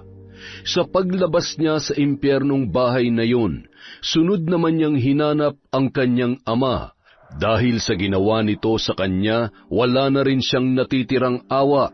Ilang oras niya rin yung hinanap. Natagpuan niya yon sa madalas nitong pinupuntahan sa kabilang bayan. Tulad ng kanyang inaasahan, nasa inuman na naman yon at nagbibilang ng pera. Pagkatapos, iniabot yon sa kanyang kainuman. Palibhasa tiba-tiba na sa pera, kaya mukhang ito naman ngayon ang nagpapakitang gilas na manlibre. Mukhang hindi pa nagsisimula ang inuman dahil umalis pa ang kanyang mga kasama, habang ang kanyang ama naman ay tumayo at pumasok sa banyo. Yun ang pagkakataong kanyang hinihintay. Pumasok siya sa loob at nilapitan ang lamesa. Nakita niyang may laman pa ang baso ng kanyang ama. Ibinuhos niya roon ang natitirang laman ng bote, saka siya umalis. Nagtago si Lenny sa isang sulok at pinagmasdan ang pagbabalik ng kanyang ama. Nakita niyang umupo muli yun sa pwesto at ininom ang natitirang laman ng baso. Doon lang siya tumayo at naglakad papalabas ng bar. Kagaya ng nangyari kay William, ilang sandali lamang matatapos na rin ang buhay ng kanyang ama. Kinabukasan, habang siya ay naglalakad, isang balita ang nasagap niya sa mga tindera ng isda sa palengke. Uy, nabalitaan niyo ba? Patay na raw si Rodrigo. Talaga? Bakit? Ano raw nangyari? Ay nako Diyos ko, hindi ko alam kung nakulang ba o nabarang. Pero kung nakita niyo lang yung katawan niya kaninang umaga, ay Diyos ko po, siguradong babangungutin ka. Bakit? Ano ba kasi nangyari? Ay nako, natagpuan na lang na punit-punit ang balat. Merong mga sugat tapos parang naagnas na raw kaagad. At ang matindi pa, may mga insekto na gumagapang sa kanyang bibig. Ay nako! Hindi na tinapos ni Lenny ang pakikinig sa usapan. Nilisan niya na agad ang palengke at nagtungo sa bahay ng matandang mambabarang.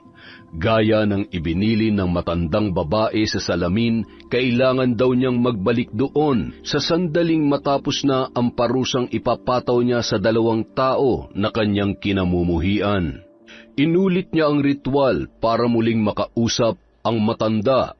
Makapangyarihang salamin ni Apong Lusing, nagsusumamo ako sa iyo. Iparinig mong muli sa akin ang iyong tinig at ako'y kausapin. Makalipas ang ilang sandali, muli siyang nakarinig ng boses sa kanyang isip habang nakatitig pa rin sa kanyang sariling refleksyon. Ikinagagalak kong makita kang muli. Kung ikaw ay nagbalik dito, nangangahulugang natapos mo na ang iyong misyon. Naparusahan mo ng 2 tao na salot sa iyong buhay. Tama ba ako? Tama po kayo, mahal na Apong Lusing. Ipinagpapasalamat ko po ng buong puso ang inyong pagtulong sa akin. Sa wakas, malaya na po ako sa kanila. At ito na rin ang tamang panahon para ako'y makalaya rin sa salamin na ito. Salamat at natagpuan kita, Iha. Ikaw ang perpektong instrumento para ako'y muling makatawid sa mundo ng mga tao at magkaroon ng sariling katawan. Ano po? Ano pong ibig niyong sabihin, Apong Lusing? Sa lahat ng mga lumapit dito, sa iyong pagkatao ko lang nakita at naamoy ang pinakamalakas na sangkap para makabalik akong muli sa mundo. Ang iyong puso at kaluluwa ang magbibigay sa akin ng katawan upang muling mabuhay. Kaya ako'y kinulong ang aking sarili sa salaming ito upang hintayin ang panahon na makatagpo ng isang katulad mo na magiging instrumento para ako'y mabigyan ng panibagong katawan. Pero wala po ito sa usapan natin, Apong Lusing. Lingid sa kaalaman ng lahat. Oras na ako ay humiling sa isang mortal. Hindi mo ito pwedeng tanggihan. Dahil sasapitin mo rin ang kaparehong sumpa at sakit na iyong ibinigay sa mga taong pinarusahan mo ng malupit na barang. Kaya hindi ka pwedeng tumanggi sa aking kahilingan. At ang hiling ko ay ikaw ang maging bago kong katawan. Ha? Hindi po ako papayag. Ayoko. Wala ka nang magagawa, Iha. Nanlaki ang mga mata ni Lenny nang biglang lumitaw sa salamin ang isang agnas na muka ng matanda. Galit na galit yun sa kanya at halos yumanig ang paligid sa tindi ng pagsigaw noon. Parang pilit yung kumakawala sa salamin at hinihila ang kanyang katawan. Ngunit bago pa yon magawa ng matanda, agad niyang binato ng gamit ang salamin at mabilis na nabasag. Batid niya na hindi ito nawawasak at mabubuuring muli. Kaya naman pinaghandaan na niya ang kanyang pagbabalik doon. Lingid sa kaalaman ng matanda, nakapagtanong na siya sa ibang tao tungkol sa karanasan nila sa paglapit sa salamin. Ayon sa kanila, may pagkakataon daw na bigla yung humihiling ng kung ano-ano matapos matupad ang kanilang misyon. At kapag hindi na pagbigyan, pinarurusahan niya ng malagim na barang ang kanyang biktima. Alam na ni Lenny ang tungkol doon, kaya naman bago siya bumalik, nagdala na siya ng binditadong tubig na may basbas mula sa simbahan. Isa yon sa makapangyarihang instrumento para palayain ang hindi matahimik na kaluluwa na ayaw lumisan sa kanyang pinamumugaran. Binuhusan niya ng binditadong tubig ang basag na salamin at sinabayan ng taimtim na pagdarasal. Nakita pa niya kung paano yun umusok na animoy nasusunog. Hindi niya yun tinigilan hanggang hindi na uubos ang laman ng bote.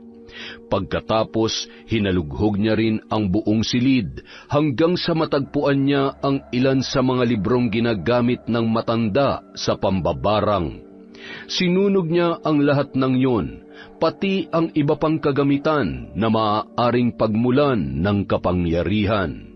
Sa paglabas ng dalaga, hindi na yon muling lumingon pa at nilisan na ang lugar. Yon ang lupit ng mambabarang sa likod ng salamin. Maraming salamat po ulit sa walang sawang pagsuporta sa Kwentong Enteng. Dahil dyan, meron po ulit tayong shout out. Simulan natin kay Cinderella Faith Tams. Hello po kay Jennifer Sacris, kay Ariana Fia Vitale, kay Roslyn Jimenez, sa Alde Family of Negros Occidental from Rico Alde. Hi po kay Josefina Fuelias. Hello kay TVJ Rosie Hedorio, kay Len TV2. Hello po kay Maria Fe Berina. Hi kay Emily Cosino, kay Maria Lina Kagawa, kay Alfaida. Scarlet Sky Maniego, sa mga kaklase ni Kurt Mina sa ICP Santa Maria, Bulacan, David De Guzman at Heyo Kenshin.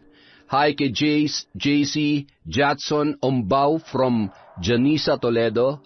Hello po kay Lydia Lopez, Lady Dam, Mardy Suski, kay Elaine Cardiente, kay Nestor Bandigan. Hello po kay JC, kay Nena Dayuno, Arnel Claridad, kay Kiarsa, kay Alona de la Cruz. Hello kay Red Gaspar, kay Basanta Mila. Hello po kay Kirby Joan, Kirail, Jaira at Keith from Gail Alfajardo. Hi kay Catherine Sumagaysay, kay Eva Ferrer. Hello po kay Corazon Cacalda, kay Merly Pura, kay Cherry Pie Abraham. Hi kay Hev Shanmi, kay Virginia Belay, kay Marites at Benson Sumanting. Hello po kay Rosette Ersando, kay Prince Jose, kay Liana Tina. Hi kay Myra Lizano, kay Vicky Abenoja. Hello po kay Frideliza de Guzman. Hello kay Cherry Mukbang ASMR, kay Sonia Gonzalez Pedrina, Shauma TV. Hello po sa Vibora Tattoo, Reyes at Gawaran Family of Madrid, Spain from Lea Gawaran Rivera. Hello po kay Diana de la Cruz, kay Cirila Cosme, kay Rowena Caicong. Hello kay Rosalie Estose, sa Barlita Family from Analu Barlita. Diaries Yuki, Salome Rubilyar from Pulpogan Consolacion, Cebu. Hello po kay Lay Alexa, kay Angela Banco, kay GPTG. Hello po kay Casey Burgos, kay Milrose Galvez, Rodel Panagiton, kay Bonnie Umadlaw from Teresa Perez, kay Rose Ann Rama, Sara Pandal, Elizabeth Maramot, Antoinette Ordanza, Sang-O, Kurt Johan, Rosana Dolito, kay Isabel Vidal, kay Jima Pendon, hello po kay Ray Vlau, kay Mary Grace Ferrer, kay Jubilin Camacho, hello kay Gemma De Leon, kay Tita Tessie, Ami Almonte, Lynette Reparado, Merly Fatalia, Teresita Toralba, Ami Viray, Hana Caballes, hello kay Michelle Espinar, kay Marilu Jerico, kay Josefina Jimenez, kay Nora Humantok, kay Janet Cantiga, Luzminda Esteves, kay Arsham TV, kay Charissa May Estelioso, kay Jules Puno Balingon, kay Lady Diocades, kay Elvira Blanco from Antique, hi po kay Ryan Banyago, kay Pastor Estebar Lugod Caballes at Buhay Family from Blue 90. Hello po kay Mila Oraya, kay Cerilo at Marjorie Ruelan from Emily Paran, kay Susie Kiaman, kay Carlos Lasala at kay Jeffrey Keliste. Maraming salamat po mula sa Kwentong Enteng.